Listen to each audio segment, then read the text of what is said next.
Hi, I'm making this video to show you how I fix leaks in my Roho cushion. As you know, the typical way to repair Roho is to fill it with air and then submerge it in water. Well, if you've ever tried to push a basketball underwater, you know how hard that is. And at the same time, you have to keep it underwater and also push around with your hands to try to find where the leak is, which is very hard. So what I did was I came up with some kind of a setup that helps me to do that. Okay, first what you're going to need is some kind of a tub, and I got this at my local hardware store. It's just a steel galvanized tub. You have to make sure that the inside dimensions of the tub are at least the size of your Roho or greater.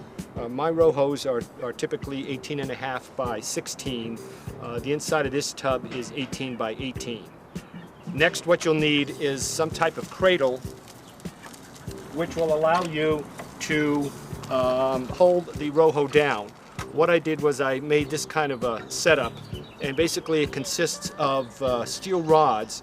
These are 1/8 inch steel rods.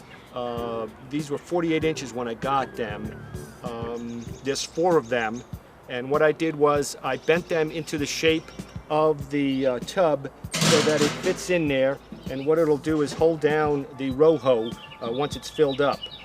These wood scrap pieces on the end are used to separate the rods so that they're about equally spaced to what the cells are in a Roho cushion.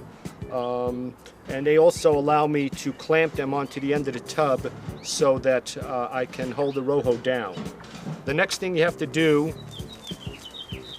is to take your Roho and fill it up with air so that you can submerge it underwater. And I like to try to overinflate it so that it makes it easier to find the leak. So now what you'll do is to place the Roho inside the tank.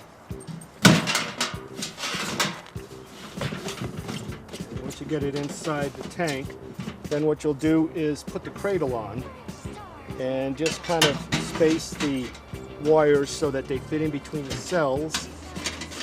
Push it down, and then just go ahead and clamp those wood supports.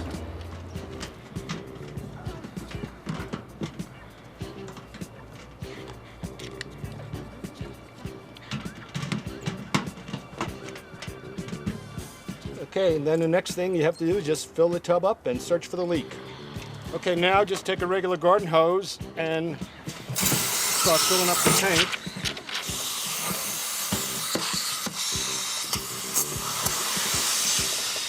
And just make sure that you fill it all the way up above the cells.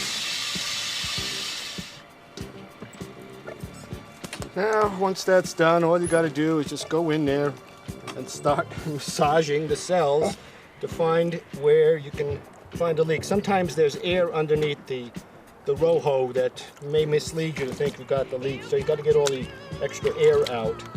And then all I do is I just start from one area and push down on the cells and see if I can find a leak. Oops, looks like I already found it. And you can see that it's right there.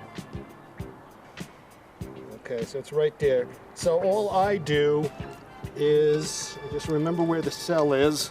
I typically take a rubber band, and what I'll do is just mark that cell that it's got a leak on, and I kind of figure out where there is approximately. You can normally, when you get it dry, just kind of spread the cell a little bit and find the leak.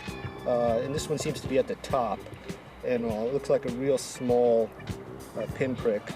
So the next thing you do is just empty the tank and dry your Roho off and put a patch on it.